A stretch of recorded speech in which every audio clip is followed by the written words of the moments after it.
Ghost stories in Hindi में आप सभी का स्वागत है। दोस्तों, अगर आप लोग इस चैनल पर नए हो तो इस चैनल को सब्सक्राइब कर लीजिए। जाकर हमारी दूसरी कहानियाँ ज़रूर देखें और सुनें। आप लोगों को बहुत मज़ा आएगा। साथ ही साथ डिस्क्रिप्शन बॉक्स में हमारा इंस्टाग्राम का लिंक है और व्हाट्सएप का लिंक है।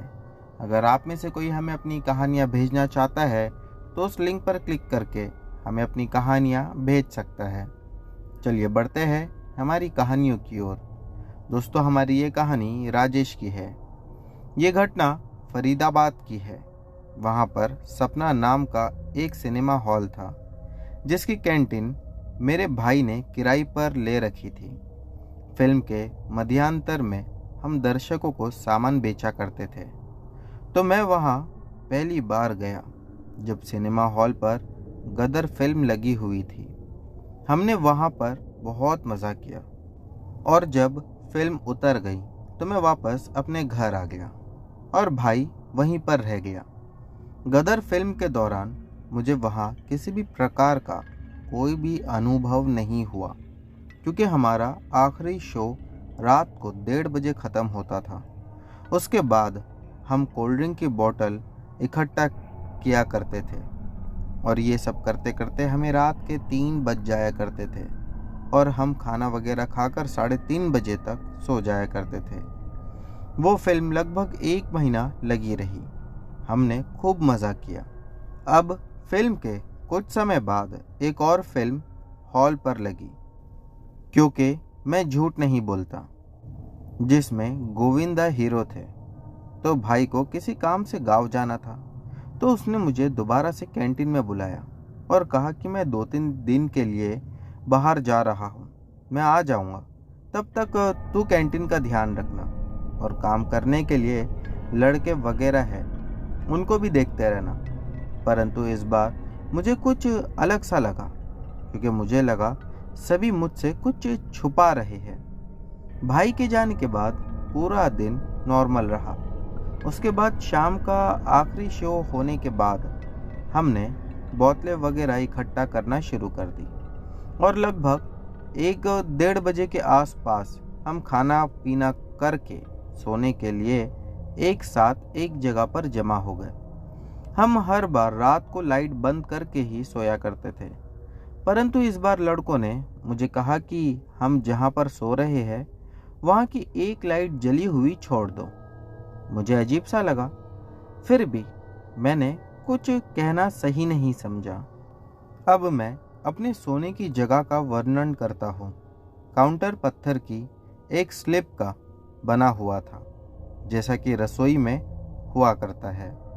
वो काउंटर हमारी पूरी कैंटीन की लंबाई के बराबर था और उस काउंटर के सामने वाले कोने में एक पेप्सी का वेंडिंग मशीन लगा हुआ था।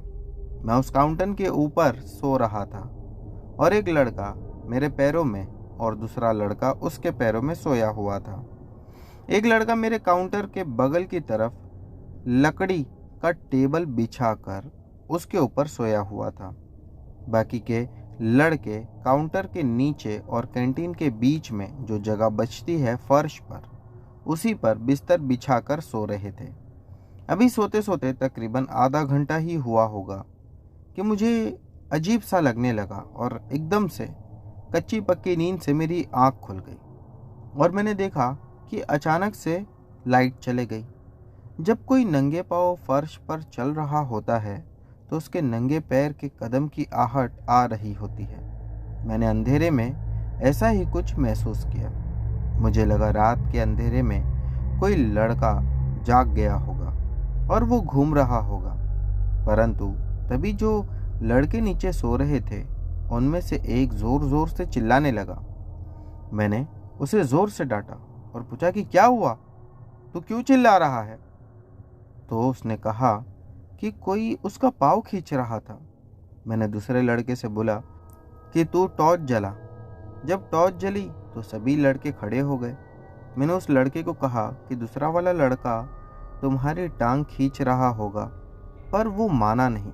उसका कहना ये था कि मैं इस बात को नहीं मान सकता कि हम में से ही किसी ने मेरी टांग खींची है। और दूसरे लड़के ने भी कहा कि वो तो सो रहा था। तभी मैंने देखा कि एक दूसरा लड़का जो कि हमारे पैरों में सो रहा था, वो भी वेंडिंग मशीन के बगल में गिर गया था और उसके पीठ पर चोट आ गई थी। मैंने उससे पूछा कि क्या हुआ तुम्हें? वो बोला, भैया कोई मेरे पेट के ऊपर हाथ रखकर मेरे ऊपर से कूद कर भागा। मैंने बाकी के लड़कों को फटकारा कि कौन मजाक कर रहा है। उन्होंने मुझे कहा कि भैया हमने ऐसा नहीं करा है, पर पिछले कुछ दिनों से ऐसा हर रात को होता आ रहा है।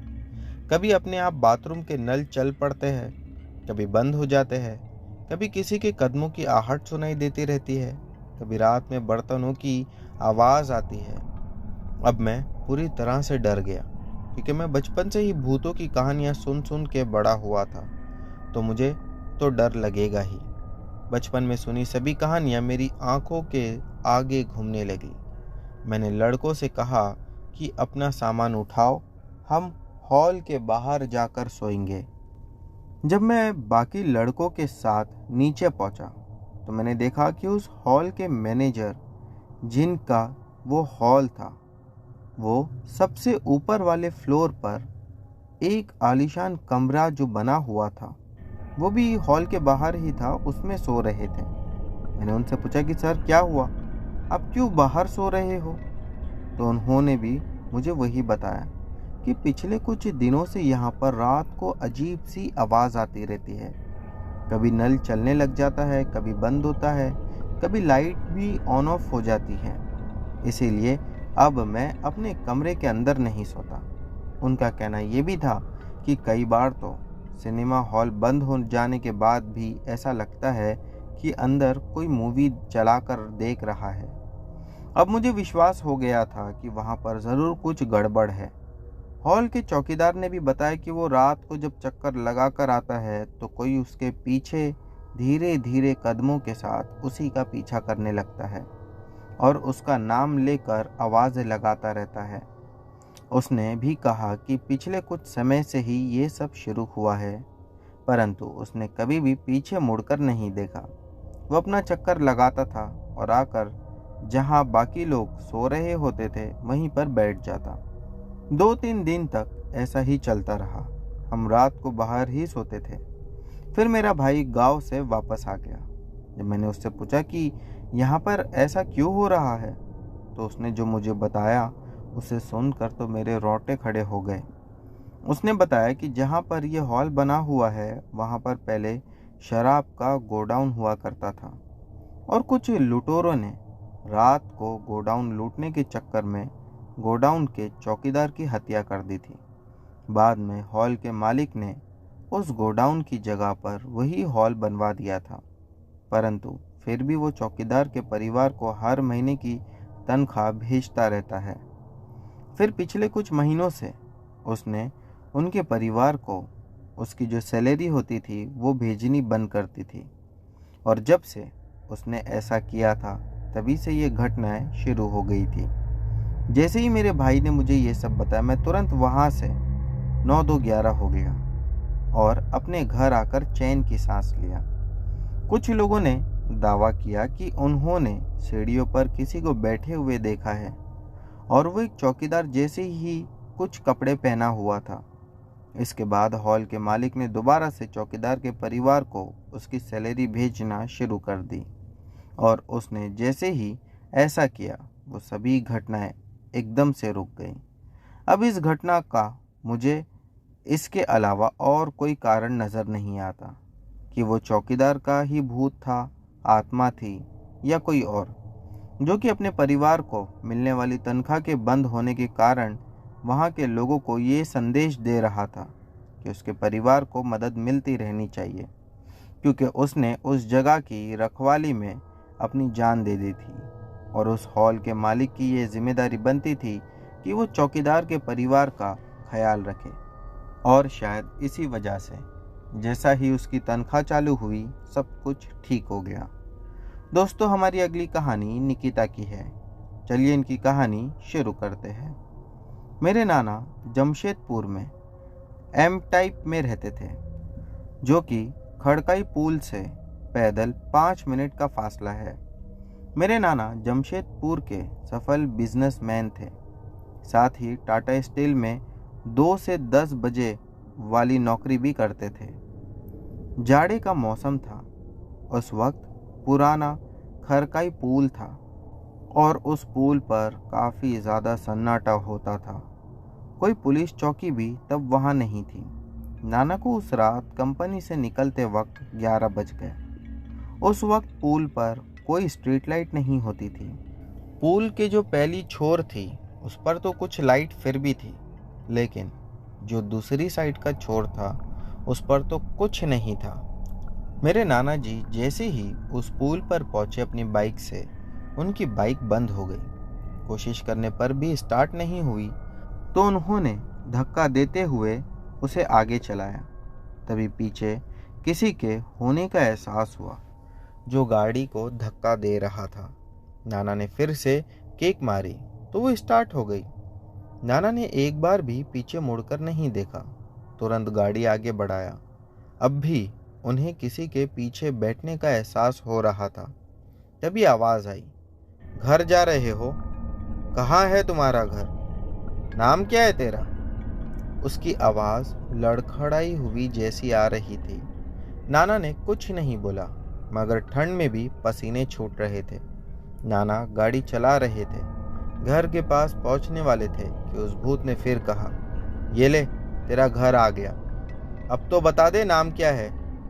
ये सुनकर नाना के बदन में दौड़ता हुआ खून बिल्कुल बर्फ जैसा ठंडा हो गया था।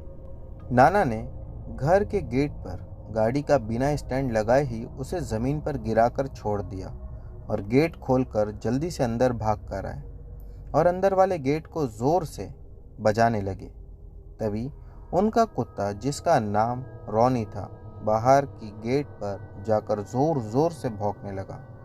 नानी ने फिर जब गेट खोला तो नाना तुरंत अंदर चले गए और उसके बाद अपने साथ घटी घटना उन्होंने नानी को बताई। तो दोस्तों, ये थी निकिता जी की कहानी। बढ़ते हैं अगली कहानी की ओर। दोस्तों, हमारी अगली कहानी जितेंद्र की है। चलिए इनकी कहानी शुरू करते हैं। 2010 की बात थी। मैं जयपुर से 30 किलोमीटर दूर रेनवाल नाम की जगह पर एक फैक्ट्री में इंजीनियर था। फैक्ट्री से 15 किलोमीटर पहले एक सर्विस रोड शुरू हो जाती थी। ये सर्विस लाइन पुराने ज़माने की रेल लाइन को हटाकर बिछाई गई थी। आज भी इस रोड के किनारे उस समय के रेलवे सिग्नल लगे हुए हैं। उस रोड के बाईं ओर L&T कंपनी द्वारा बिछाई गई पानी की बड़ी पाइपलाइन थी, जिससे बिसलपुर बांध से जयपुर जिले को पानी की सप्लाई होती थी। इस पाइपलाइन के बाद पूरा जंगल था, जहां नीलगाय और छोटे जंगली जानवर रहते थे। रेनवाल पहुंचने पर इस रोड के दाईं तरफ स्टेशन आज भी बना हुआ है, जहां कहते हैं कि आज भी ट्रेन की आवाज़ आती है। मैं जयपुर से फैक्ट्री रोज़ बाइक से अप डाउन करता था। मेन स्टेट हाईवे से जाने की तुलना में यह रास्ता 2 किलोमीटर छोटा पड़ता था। इसीलिए मुझे ऐसा लगता था कि यही रास्ता जाने आने के लिए ठीक रहेगा और फिर मैं उसी रास्ते से आया जाया भी करता था। मई का महीना था, एकादशी का दिन था। मेरी नाइट शिफ्ट चल रही थी। रात 10 बजे के आसपास की बात थी। मैं फैक्ट्री पहुंचने से 1-2 किलोमीटर पहले ही रहा रहूँगा। रेनवेल स्टेशन पीछे छूट चुका था। इतने में रोड लाइट की रोशनी में पानी की पाइपलाइन के सहारे लाल साड़ी में, शादी का नहीं, जैसा स्त्रियां करवा चौथ के टाइम पर जो कपड़ा पहनती है फंक्शंस में खास करके, एक लड़की खड़ी दिखाई दी, जिसका चेहरा सड़क की तरफ ना होकर जंगल की तरफ था। मैं बहुत ज़्यादा परेशान हो गया कि अकेली औरत यहाँ, वो भी इतनी रात में। शायद कोई साथ वाला होगा जो टॉयलेट करने गया होगा, पर वहाँ तो कोई दिखाई नहीं दे रहा था। शायद कोई गाड़ी पकड़ने के लिए रुकी होगी, पर उसके लिए तो मेन रोड पर होना चाहिए था। इस रोड से तो कोई भी गाड़ी नहीं आती जाती है। मैं यही सोचकर बाइक चलाते हुए उसे देख रहा था कि उसने अपना चेहरा यानी गर्दन बाईं तरफ से सड़क की तरफ घुमाना चालू किया और शायद किसी आम इंसान से ज़्यादा गर्दन को घुमा दिया था। उसका चेहरा इतना ज़्यादा चमक रहा था कि मुझे चेहरा दिखाई ही नहीं दिया। मेरा खून जम चुका था, शरीर में शीतलहर दौड़ रही थी। बाइक अपनी रफ्तार पर चल रही थी। कुछ पल यही मेरी सिचुएशन रही। फिर मैंने भगवान का नाम लिया और पूरी रफ्तार से बाइक को ऑफिस तक पहुंचा दिया। मैंने अपने सुपरवाइज़र को ये घटना बताई। रात 2-3 बजे वो आकर मुझसे बोला कि उसे बार बार ऐसा लग रहा है कोई उसके कान के पास कुछ फुसफुसा रहा है। खैर वो रात तो डरते डरते कट गई। अगली रात फैक्ट्री जाने की हिम्मत नहीं हो रही थी।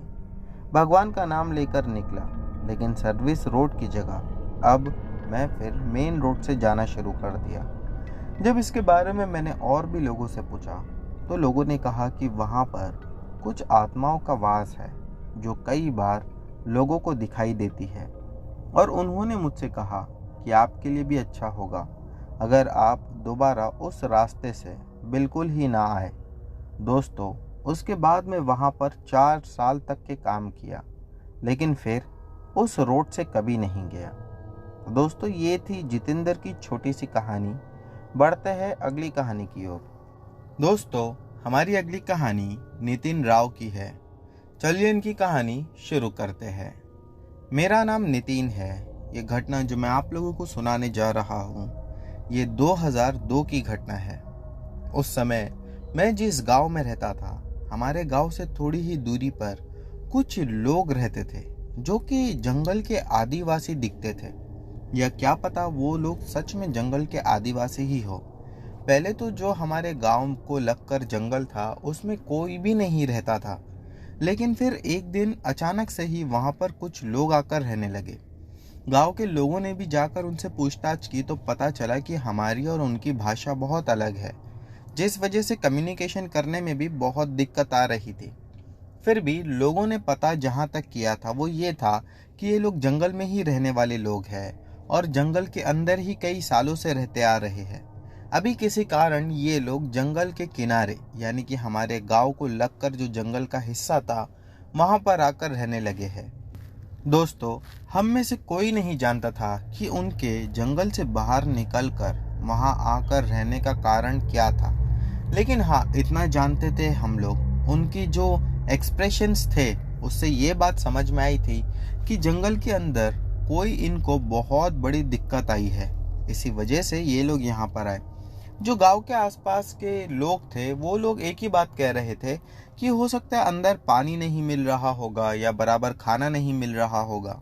गांव में अलग अलग तरह के लोग अलग अलग बातें कर रहे थे, लेकिन मेरा ये मानना था कि जो लोग इतने सालों से अगर जंगल में रहकर खा रहे हैं और पी रहे हैं तो अचानक से उनके लिए खाने पीने की कोई दिक्कत नहीं आनी चाहिए। इसके बाद कुछ 1 हफ्ता या 10 दिन हो चुका था। ऐसे ही जंगल में से जो लोग आए हुए थे वो सुकून से अपना वहाँ पर रहते थे। गांव के जो लोग थे वो उनकी मदद अब करने लगे थे, उन्हें खाना पानी भी देते थे, और कुछ लोगों ने तो उन्हें नौकरी पर भी रख लिया था। गांव में ज़्यादातर हमारे बहुत सारी फैक्ट्रियाज थी, तो उस फैक्ट्री में भी कुछ वो आदिवासी लोगों को एज अ वर्कर काम पर रखा गया था। कुछ दिन और बीता, शायद और 20 दिन। उसके बाद में एक आदमी आया, और वो आदमी हमारे गांव का नहीं था, ना ही तो वो जंगल का रहने वाला था। वो आदमी कौन था, कहाँ से आया था, ये कोई नहीं जानता था। वो रात के 9:30 बजे के आसपास हमारे गांव में आया था। जो लोग गांव के बाहर बैठे रहते हैं आंगन में और चबूतरों पर, तो उन लोगों ने उसे देखा। जब वो आदमी नज़दीक आया तो वो कहने लगा कि तुम लोग बहुत बड़े संकट में आने वाले हो, मेरी बात मानो, मैं जैसा कहता हूँ वैसा करो। लोगों ने कहा कि क्या संकट है हम पर। वो कहने लगा कि जो लोग जंगल के किनारे आकर रह रहे हैं उसके पीछे का कारण तुम लोग जानते हो क्या। गांव के लोगों ने कहा कि नहीं, हम नहीं जानते हैं, भाषा भी बहुत अलग है तो समझ नहीं पाते हैं कि वो क्या कहना चाह रहे हैं। उसका ये कहना था कि बात कुछ ऐसी है जंगल में आत्माओं का वास है और वो आत्माएं किसी को जीने नहीं दे रही। उसने बड़ी मुश्किल से किसी से इस बारे में पता किया था। उसका कहना ये था कि ये जो आदिवासी लोग हैं, इनमें से 11 लोग अब तक मारे जा चुके हैं और उनकी जो लाश होती थी उसे भी जंगली जानवर खा लेते थे। समझ में ये नहीं आ रहा था कि वो आत्माएं इन पर हमला क्यों कर रही थी। लेकिन दोस्तों, वो कहते हैं ना कि बस एक बात पक्की थी कि वो आत्माएं बिना मतलब लोगों को परेशान करना चाह रही थी। और ऐसी कई सारी दूसरी घटनाएं भी हमारे गांव में घटी थी, जिससे ये समझ में आया कि आत्माएं सिर्फ परेशान करना चाह रही थी। वरना कई बार लोग ये समझते हैं कि आत्माएं कोई संकेत देना चाह रही हो या वो अपनी मदद चाह रही है, लेकिन ऐसा उस समय भी बिल्कुल नहीं था। अब गांव में इस बात की दहशत फैल गई। उस आदमी का ये भी कहना था कि जो लोग अपनी जान बचाना चाहते हैं, या तो ये आदिवासी लोगों को फिर से जंगल के अंदर भेज दो या फिर तुम लोग इस जगह को छोड़कर चले जाओ। कुछ लोगों ने उसकी बात पर विश्वास किया, जो काफी ज्यादा डरे रहने लगे, लेकिन कुछ ऐसे थे कि उनकी बातों पर विश्वास नहीं किया था। अब जैसा जैसा समय बीतता जा रहा था, चीजें और ज्यादा बढ़ती जा रही थी। दोस्तों, शायद उस आदमी की बातें सच्ची थी। एक शाम की बात है कि गांव में कुछ लोग बैठे हुए थे। जो हमारा चौरास्ता था, वहां पर एक अच्छी जगह थी और शाम के समय लोग वहीं पर मिलकर बैठकर बात करते थे, गप्पे लड़ाते थे। तभी किसी ने एक आदमी को, जो कि काफी लंबा था, उसे पास से बहुत ज्यादा तेज गति में एक जगह से दूसरी जगह पर जाते हुए देखा। ऐसा लग रहा था कि वो चल के या दौड़ कर नहीं, बल्कि हवा में उड़ते हुए एक जगह से दूसरी जगह पर जा रहा है। ये देखकर वो तुरंत ही अपने साथ में बैठे हुए लोगों से कहने लगा कि अभी अभी मैंने वहां पर से किसी को उड़ते हुए जाते हुए देखा।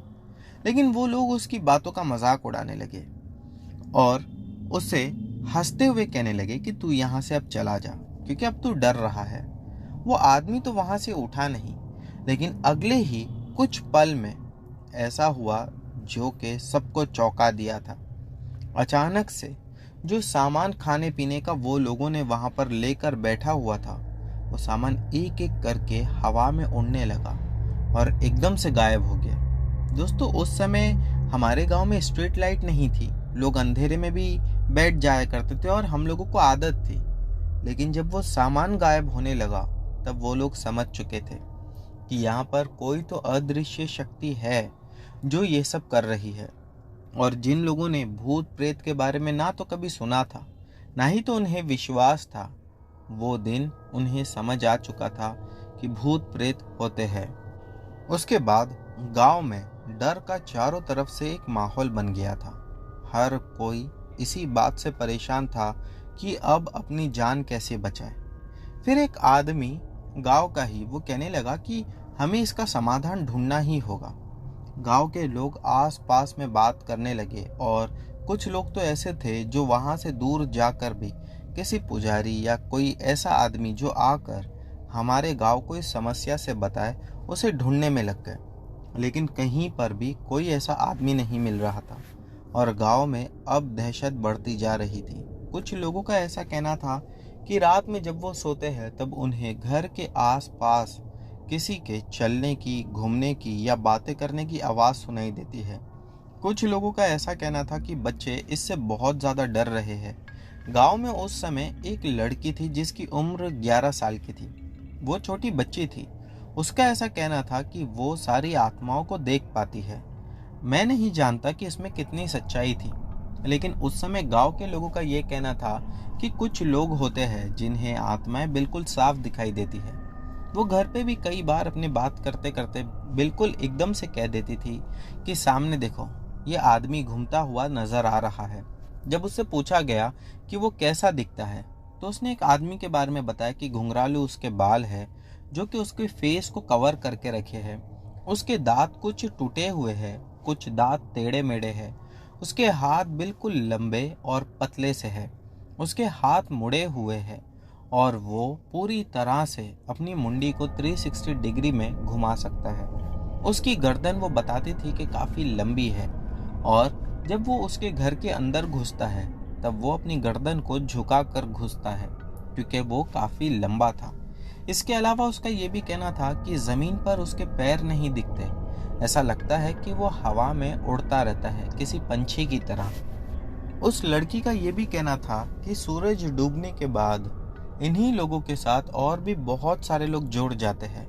उसका ये भी कहना था कि शाम के समय जब सूरज डूब जाता है तब गांव में आदमियों से ज़्यादा संख्या इन आत्माओं की या भूतों की होती है। गांव के लोग इस बच्चे की बात से और भी ज़्यादा परेशान थे। एक दिन एक आदमी ने उससे कहा कि तुझे सच में दिखता है, क्या वो लोग तेरी बात सुन सकते हैं? उसने कहा कि हाँ, वो हमारी बात सुन सकते हैं। फिर उस आदमी ने उस लड़की से कहा कि इन्हें बोलो कि हमें कुछ संकेत दे अगर ये तुम्हें सच में दिखाई देते हैं। उस लड़की ने कहा कि इस आदमी को कोई संकेत दो कि आप लोग यहाँ पर है। इतना उसके कहते ही वो आदमी हवा में ही 6 से 8 फीट ऊपर उड़ा और जमीन पर जोर से गिरा।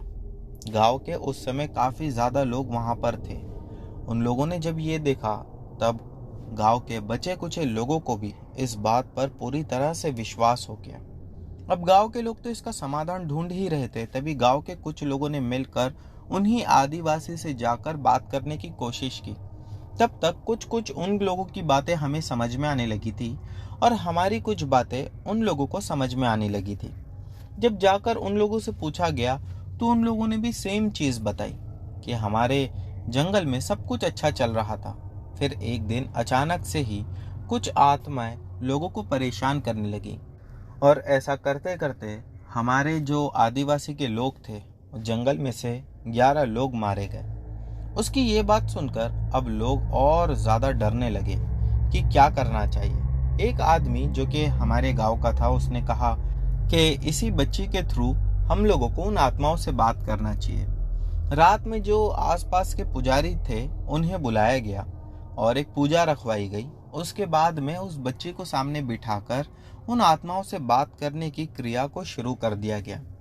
वो लड़की जब बात कर रही थी तो शुरू में तो सिर्फ उस लड़की को ही वो आवाजें सुनाई दे रही थी कि वो लोग क्या बोल रहे हैं, लेकिन बाद में उस लड़की ने उन आत्माओं को देखकर कहा कि आप लोग कुछ ऐसा करिए कि आप लोगों की आवाज इन सभी लोगों को सुनाई दे। फिर वैसा ही हुआ कि गांव में उस समय जितने लोग वहां पर मौजूद थे सभी लोगों को वो आवाजें सुनाई दी, जिसका समाधान कुछ नहीं था।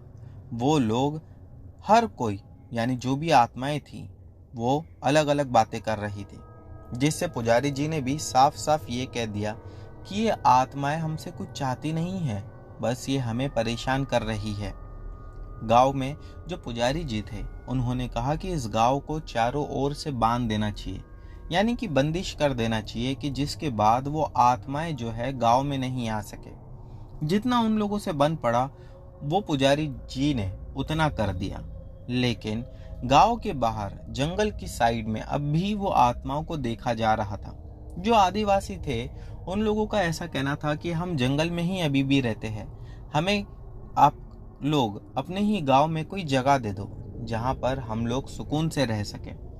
गांव के लोगों ने सभी लोगों ने ये डिसाइड किया कि इन लोगों को जगह दे देनी चाहिए। उसके बाद उन्हें जगह देकर गांव में ही रख दिया गया।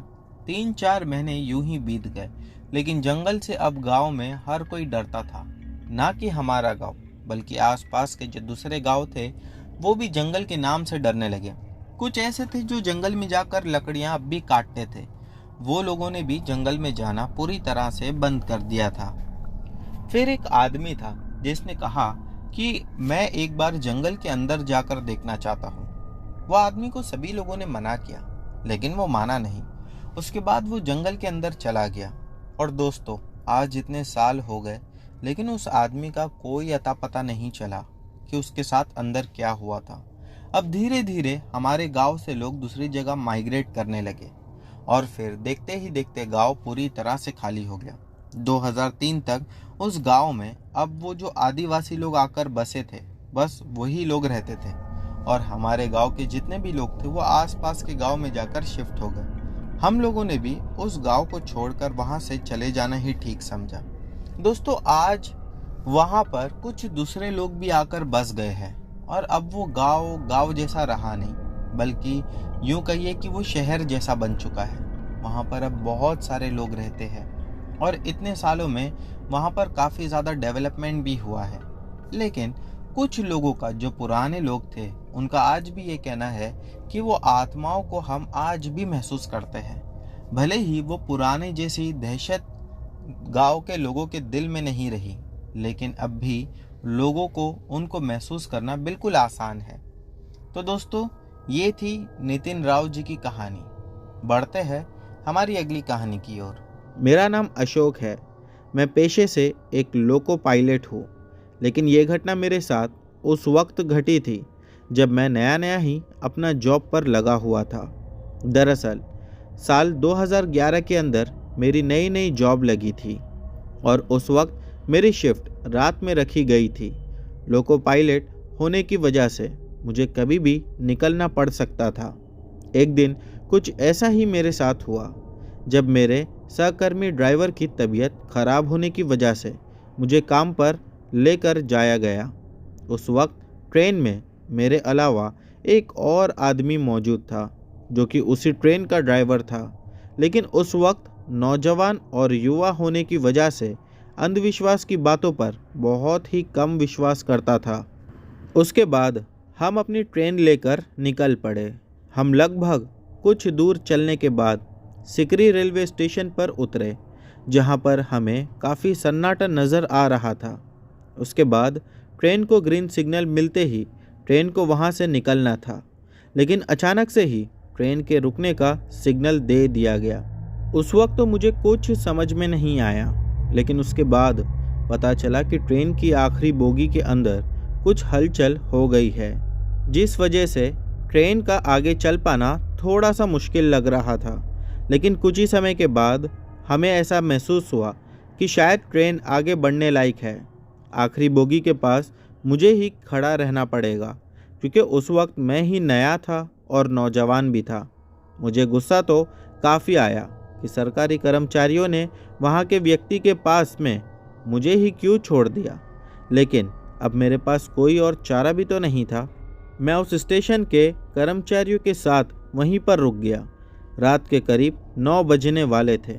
चारों तरफ सन्नाटा बिखरा हुआ था और तभी अचानक से मुझे एक रोडवेज बस आती हुई नज़र आई। पहले तो वो बस उस स्टेशन के एकदम करीब आई और फिर अचानक से वहाँ पर खड़ी हो गई। मैंने उस पर ज़्यादा ध्यान ही नहीं दिया, लेकिन फिर वो बस अब लगातार वहाँ पर हॉर्न देने लगी, जिस वजह से अब मुझे ये बात समझ में आ रही थी कि हो ना हो वहाँ कुछ तो हो रहा है। फिर मैंने उस सहकर्मी को भेजने की सोचा, लेकिन फिर मैंने सोचा कि मैं ही चला जाता हूँ। और जब मैं वहाँ पर पहुँचा तो पाया कि वो रोडवेज बस वाला ड्राइवर लगातार ज़ोर ज़ोर से पटरियों की तरफ चिल्ला रहा था। वो कुछ बोल भी रहा था, पता नहीं वहाँ उसे ऐसा क्या दिख रहा था। फिर मैं उस ड्राइवर के पास गया और मैं उससे बोल पड़ा, अरे भाई साहब, क्या हुआ? क्यों यहाँ पर ज़ोर ज़ोर से चिल्ला रहे हो? क्या हुआ? कोई भूत वूत देख लिया है क्या? तो फिर वो मुझे एकदम से बोल पड़ा, अरे भाई साहब, वो सामने देखो ना, वो औरत कितनी देर से वहीं पर खड़ी है, वहाँ से हट ही नहीं रही है। जब मैंने एक नज़र उन पटरियों पर मारी तो मुझे दूर दूर तक कोई भी नज़र नहीं आया। मैंने उस आदमी को अपनी हैरानी भरी नज़रों से देखते हुए कहा, भाई साहब, आपका दिमाग तो ठीक है ना? वहाँ पर मुझे तो कोई भी नज़र नहीं आ रहा। और उसके बाद जब उस आदमी ने अपनी बस की लाइट को ऑन किया तो उसने देखा कि वहाँ पर सच में कोई नहीं था। ये देखकर मानो उसके पसीने छूटने लगे। उसने तुरंत बस को स्टार्ट किया और फिर वहाँ से निकल पड़ा। उस वक्त मुझे उस बस वाले के लिए काफ़ी ज़्यादा अजीब लग रहा था कि आखिर ये इतनी देर से हॉर्न मार रहा था, यहाँ पर कैसे खड़ा था पता नहीं। लेकिन उसके बाद मुझे ऐसा लगा कि शायद इस आदमी ने कोई नशा किया है, जिस वजह से इसे रात में सूरज दिखाई दे रहा है, यानी कि पटरी पर कोई औरत अपने आप ही दिखाई दे रही थी। खैर, मैं इस बात को वहीं पर छोड़कर वापस उसी बोगी के पास आकर रुक गया। जब मैं उस बोगी के पास पहुंचा तो उस सहकर्मी ने बताया कि अब उसकी छुट्टी हो चुकी है और रात में कोई और बंदा काम करने के लिए यहाँ आएगा। उस दूसरे सहकर्मी के आने का वक्त रात के लगभग 11 बजे का था, यानी कि मुझे अभी तो बहुत ही इंतज़ार करना था। आज पहली बार मुझे भी उस रेलवे स्टेशन पर कुछ अजीब सा महसूस हो रहा था, लेकिन फिर मैंने उसे अपने दिल का यूं ही वहम समझकर टाल दिया। अभी भी उस बोगी के लिए कोई भी सुविधा नहीं की गई थी और उसके बाद जब मैंने फ़ोन करके सरकारी सहकर्मी से पूछा, तब मुझे पता चला कि आज रात के लिए उस बोगी को वहीं पर रोकना होगा, क्योंकि अब उसके लिए कोई और सुविधा नहीं हो सकती और वो वैसे भी डबल पटरी लाइन थी। इसी के साथ में मैं आप लोगों को एक बात ये भी बताना चाहता हूँ कि उस बोगी के अंदर ज़्यादा सामान भी था। यही तो वजह थी कि हम लोगों को आज वहीं पर रुकने के लिए कहा गया था और अभी तक वो दूसरा सहकर्मी वहाँ पर नहीं दिखाई दे रहा था। मैंने उस पहले वाले को फ़ोन किया और उससे बात की तो मुझे पता चला कि उस दूसरे सहकर्मी ने आज ही के दिन नौकरी छोड़ दी है, क्योंकि उसका कहना है कि रात में उस रेलवे लाइन पर कुछ अजीब अजीब सी आवाज़ें आती है और उसके साथ कभी बहुत भयानक हादसे भी होते हैं। तो ऐसे में वो वहाँ पर नौकरी नहीं कर सकता। सच में मैं उस पहले सहकर्मी की बात सुनकर ज़ोर ज़ोर से हंसने लगा, क्योंकि बचपन से ही मुझे भूत प्रेत जैसी चीज़ों पर बिल्कुल भी विश्वास नहीं था। लेकिन वो कहते हैं ना, सभी इंसानों की सोच एक जैसी नहीं होती है। और फिर मैंने उस सहकर्मी को कहा, अगर आज रात में मुझे यहाँ पर भूत दिखेगा तो फिर मैं भी नौकरी छोड़ दूँगा। और फिर मैं फ़ोन काट दिया। इसके बावजूद मैं ज़ोर ज़ोर से हंस ही रहा था।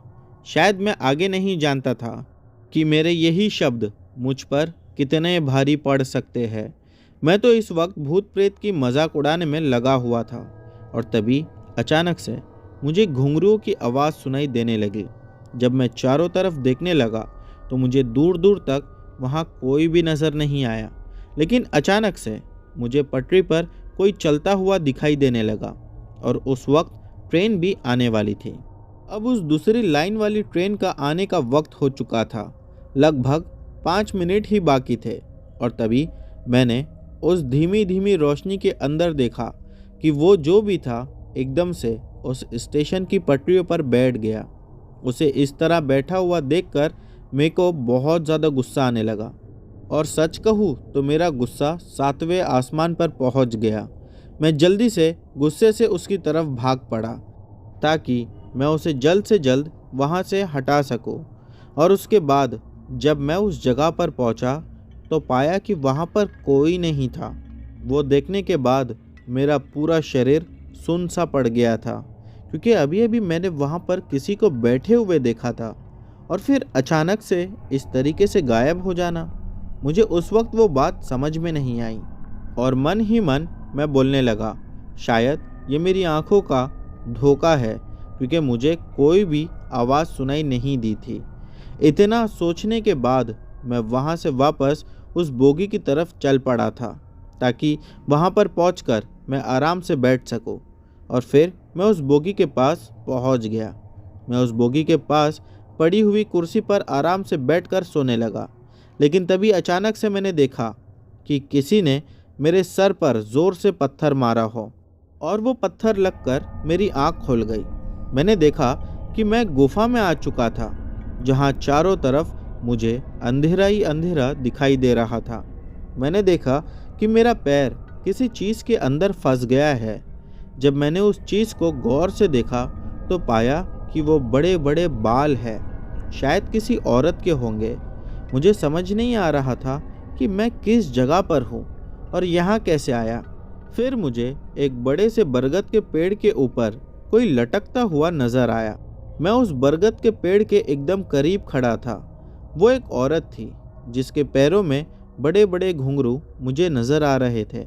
अचानक से उसने अपने बड़े बड़े नाखून मेरे पेट के अंदर घुसा दिए, जिस वजह से मैं चिल्लाया और उसके साथ ही मेरी आँख खुल गई। दरअसल ये मेरा एक बहुत ही भयानक सपना था जो कि अभी अभी पूरा हुआ था। मैं किसी तरह पसीने से तरबतर वहाँ पर खड़ा हुआ था। मैं वहाँ से जल्द निकलने की कोशिश करने लगा, क्योंकि आज मुझे मेरी ज़िंदगी में पहली बार इतना खौफनाक डर का एहसास हुआ था, क्योंकि आज पहली बार मैंने अपनी ज़िंदगी में इतना डरावना सपना देखा था।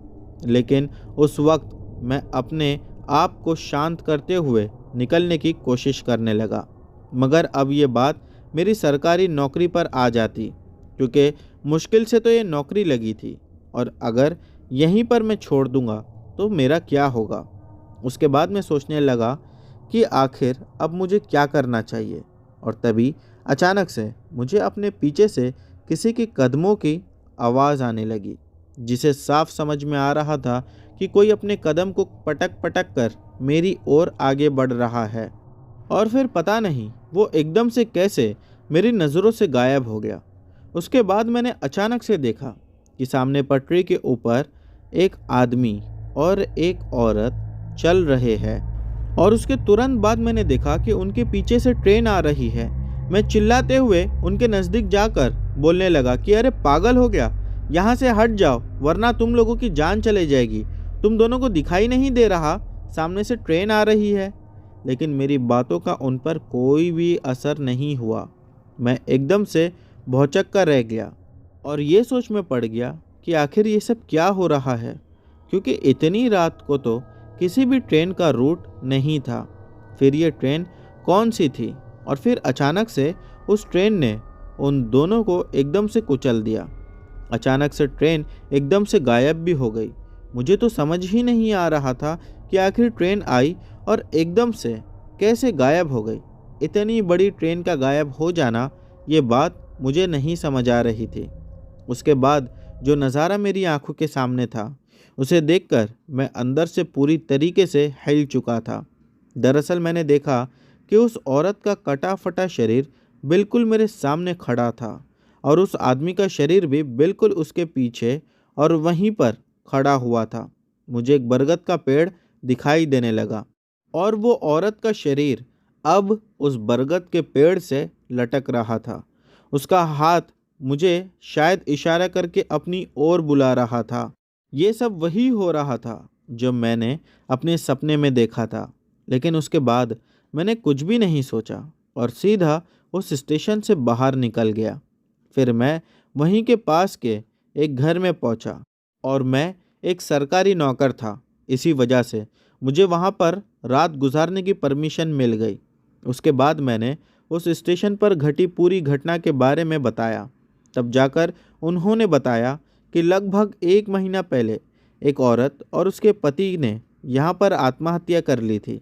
अब उनके बीच ऐसा क्या मनमुटाव था, ये तो किसी को नहीं पता। लेकिन सुबह होते ही मैं वहाँ से निकल गया, और उस दिन मेरी जॉब भी बच गई। उसके बाद चाहे कुछ भी हो जाए, मैं रात में कोई भी ऐसी जगह पर नहीं रुकता जहाँ पर मुझे अपनी जान गंवाने का डर हो, क्योंकि अब मुझे अपनी जान खोना नहीं है। और आज भी कभी कभार मुझे वही सपना आता है। लेकिन हाँ, उस सपने में वो औरत और आदमी बरगद के पेड़ पर लटकते हुए दिखाई नहीं देते, बल्कि वो लोग बरगद के पेड़ के नीचे खड़े होकर मुझे अपनी ओर बुलाते हैं।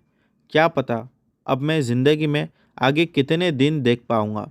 इसी बात की चिंता मुझे दिन ब दिन सता रही है।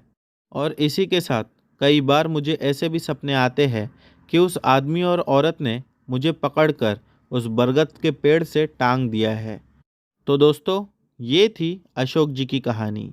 उम्मीद करता हूँ कि आप लोगों को पसंद आई होगी। मिलते हैं हमारी अगली वीडियो में।